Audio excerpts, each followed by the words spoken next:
Hello, and thank you for joining me today in the making of a floral arrangement for Laufey. Completely new to this singer and had no idea who she was when I got the request for the order, and as I do with all of my clients, when I am creating an arrangement, it's very tailored. So I looked up pictures, I watched videos, I saw several of her music videos before I went in and designed this arrangement. And interestingly, this arrangement ended up matching her gown for the evening that she performed at the Hollywood Bowl, which is what this order was for. It was a congratulations for such a huge accomplishment. She performed with a full orchestra at the Hollywood Bowl, and this is the beautiful gown that she wore that evening. And just by crazy synchronicity, this arrangement perfectly matched it. So that is a little bit of my kind of design philosophy, is just start with the person that it's for. And it's a very intuitive approach. I look at the person's skin tone, their eye color, their hair texture, types of clothing that they wear. And in this case, she's basically a Disney princess. Like the sweetest and the most beautiful voice. Like, wow, so hypnotizing. I'm sad I didn't know who she was until getting to design this arrangement for her, because she's so sweet and so special. So she is linked down there below in case you don't know her either and you want to hear some beautiful, beautiful music. I am starting the arrangement by prepping the vase. And if you guys want to skip this part and go jump to where it starts to design, that's around the 3 or 4 minute 30 mark, if I've done the math right. But yeah, if you've been here, you've seen how to set your vase up. You don't need to see this. Go ahead and jump to that. But we're gonna start. Always put the felt pads on the bottom of the vase to protect any of the surfaces that people put these arrangements on. Very important. Then we're going in with galvanized chicken wire, and I measure laying that wire on top of the vase and leaving about 1/2 inch on each side, cutting to measure, and then I stretch that material out. And then, of course, depending on the size of the vase, I go ahead and cut that to size as well. So I'm then left with 2 pieces of nice and opened out galvanized chicken wire.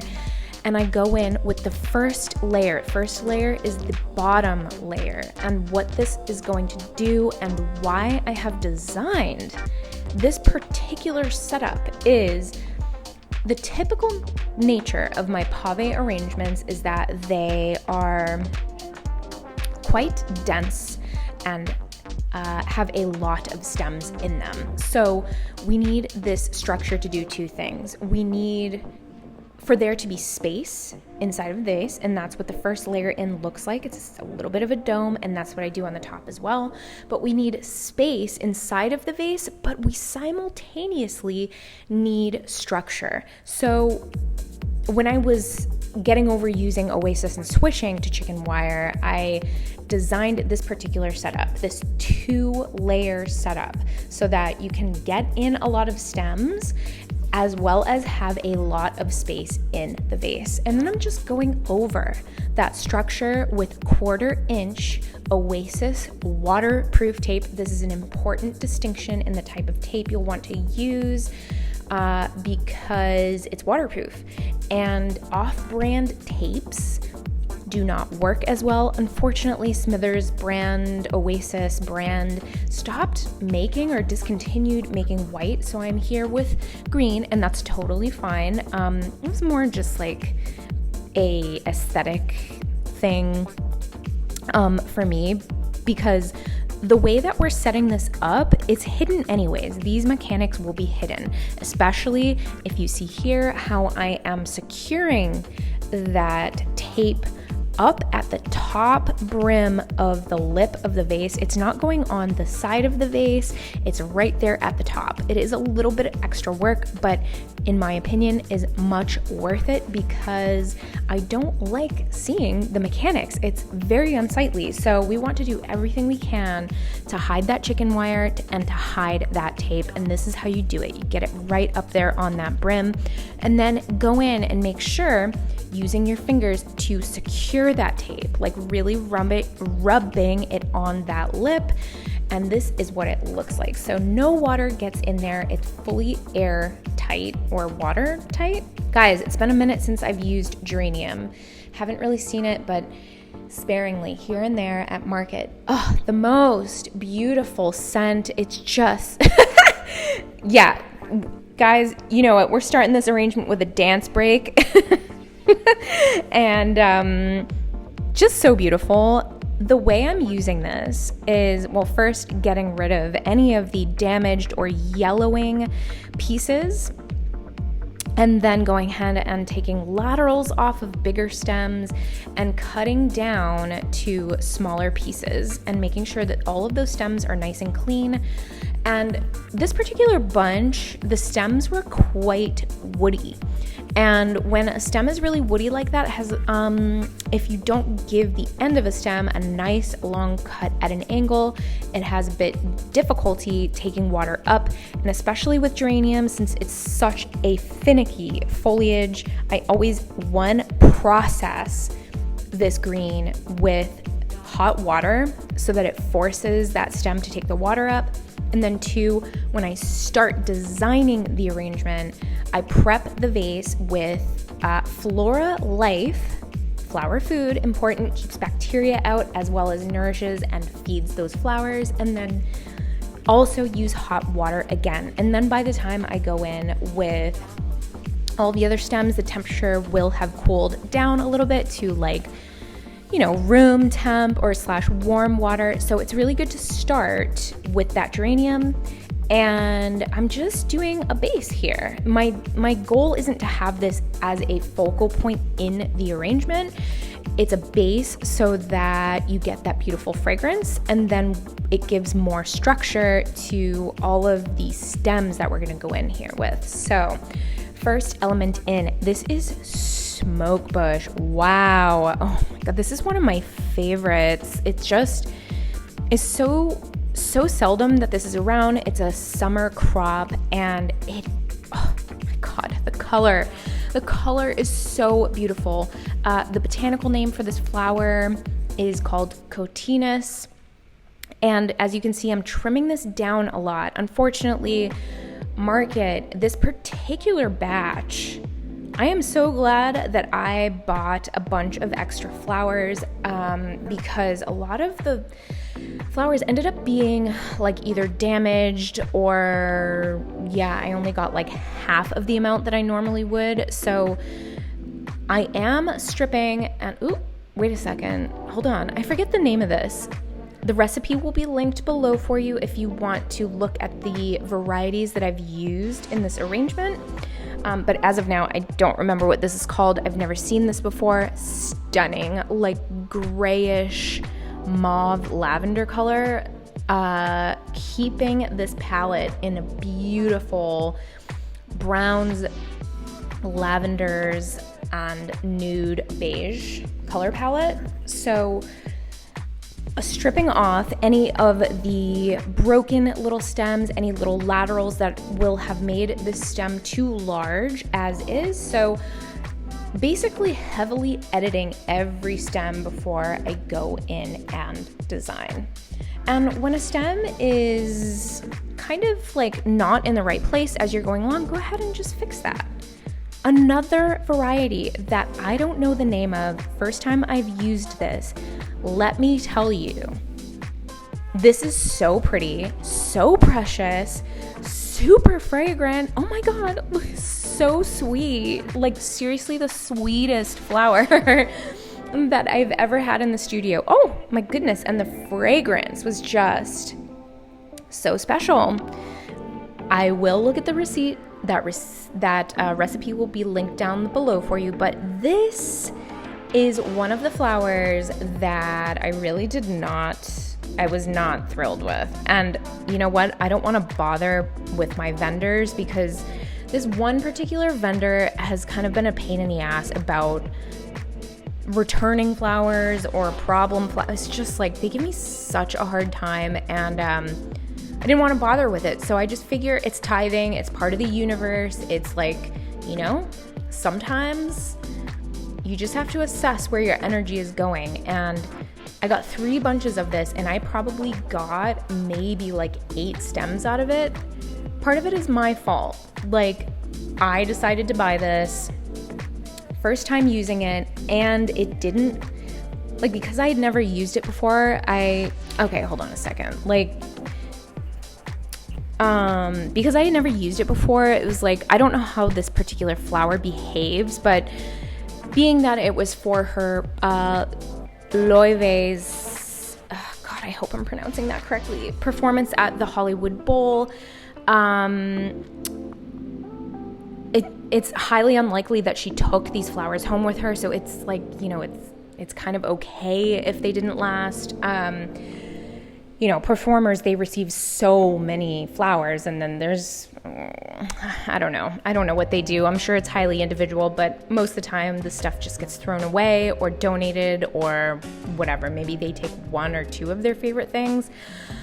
I hope that my arrangement was one of her favorite. I hope she felt all of the love and intention that I put into this after discovering her, and kind of like, yeah, making this based on what I observed of her from her music videos. So hope she loved this, but now we're going in with stock. Gorgeous. I use this a lot, especially in these more romantic, feminine arrangements, because 1, it has a very beautiful spicy clove fragrance, which adds another level and layer of perfume to this arrangement, and also because it's very flowery. It's just very flowery looking. It does, however, require a lot of cleanup, so when you're processing, the good thing to do, unless you really want the foliage to be part of your design, which I don't necessarily recommend because the foliage never really holds up, strip all of that foliage off, cut off any dead flowers, and then use room temperature water when processing. And it is highly likely that when you're designing with stock flower that you will continue to need to clean up those flowers because the lower ones tend to die. So strip those off and use your Zenport shears to do that type of fine detail work. Extremely helpful. So with these, I'm positioning them a little bit more upright, but at an angle, if that makes sense. And now this beautiful local spray rose, I'm not sure the exact variety, but it looks very similar to a Bombastic, but local. So really special, but this one has a gorgeous peach undertone to it, like a creamy peach color. And I'm just stripping off all of the foliage, all of the nodes, and any of those tiny buds that just add a texture to this arrangement that I don't find beneficial. Because there's already a lot of texture in these arrangements, I tend to take off the calyx, as well as the guard petals, and any of the tiny little buds that I'm snipping here. This is the type of work that a Zenport shears is really great for. You know, hypothetically speaking, you could do some of this stuff with your hands, but I'm telling you, like, with tiny little stems like that, you're gonna want to use fine needle nose shears to do that type of work, because it just kind of creates more work, if that makes sense. So these were a little bit closed. I'm blowing on them. That is a little trick you can use if your flowers are a little bit closed. Particularly roses respond well to that little technique. Just blow on them. It helps to open them out a little bit. So yeah, those Zenport shears really fabulous for that type of detail work. There's some things you can get away without using it, but if you can swing it, I think these are like $17. Everything is linked below for you if you want to check that out.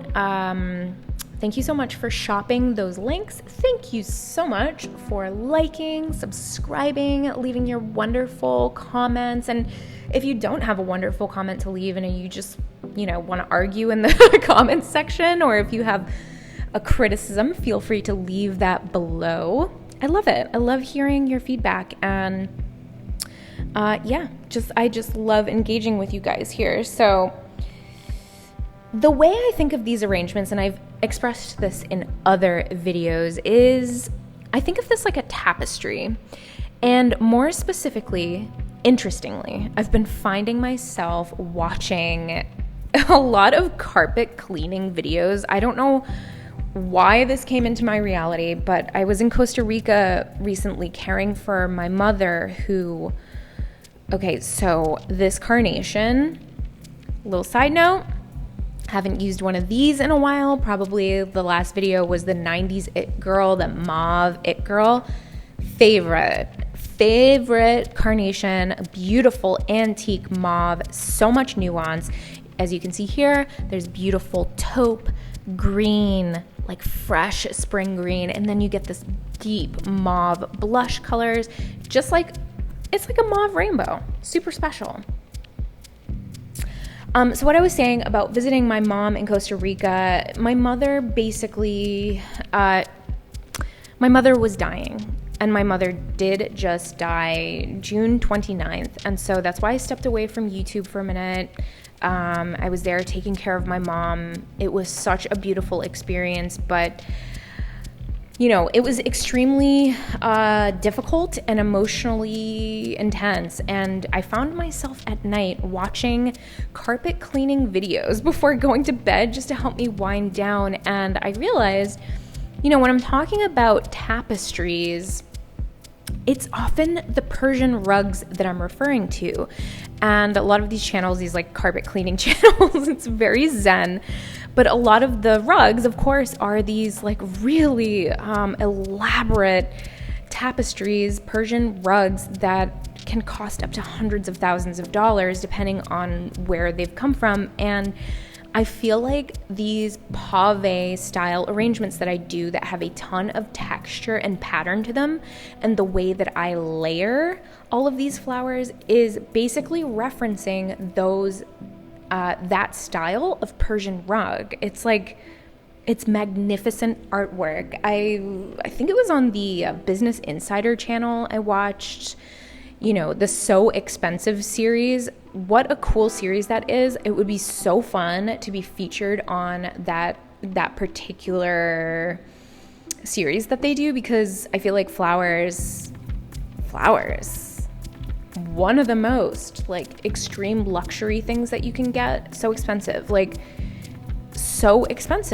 It's a luxury perishable product. Guys, look at these roses. Got my Secret Series rose in there, and then this one is called Mocha. Look. Oh! This rose, when I saw it, I was like, this is for Laufey. That's for her. That is her, when I think about her skin tone, her overall kind of coloring, I saw this rose and immediately it was for her. Totally out of budget. I don't even care. I had to put this in this arrangement. And of course, that gorgeous Ceres rose. Guys, are you seeing that coppery orange sienna, burnt sienna? Am I referencing the right color? That ochre. This is still my favorite rose. I love this. It doesn't open very well, but whatever. Just knowing the behavior of that flower is what makes it gorgeous, and then you use that as a specific texture. But look at how much it picks up the lavender on that unidentified stem, which again will be linked below, but it really helps to bring out that color. I am obsessed. If you're in the LA area and you want to send this rose, just go ahead and shop the link below. It's under Roses and Ceres. Named after, actually, my favorite band, Sound of Ceres. If you're a music lover, and if you like fairies, I promise you that Sound of Ceres is going to be your new favorite band. I wish I could use the music on these videos, but for obvious like copyright reasons, I cannot. But maybe I could actually reach out to her because I am friends with Karen. I should just ask her. I'd be like, can I use your music on my video?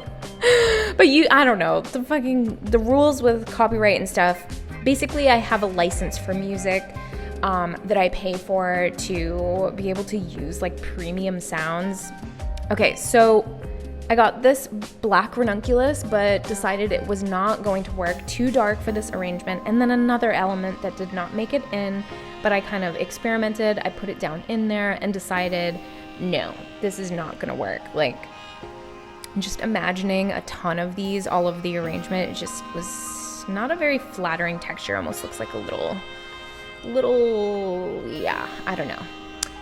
Finishing this arrangement, you guys, with the finishing touch spray and my continuous fine mist bottle. This is linked down below for you. Thank you again so much for shopping those links. Love it. Thank you so much for joining me today.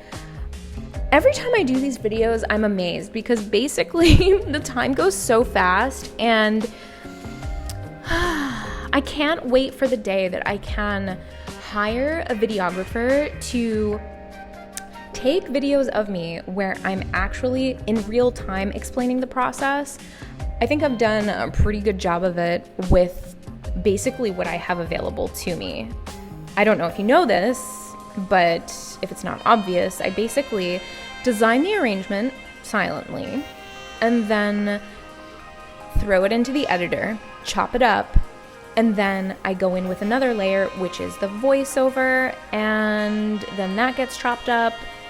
There's many layers, just like these arrangements. So anyways, I don't know, that was a huge side tangent, but designing this arrangement for Laufey was such a pleasure.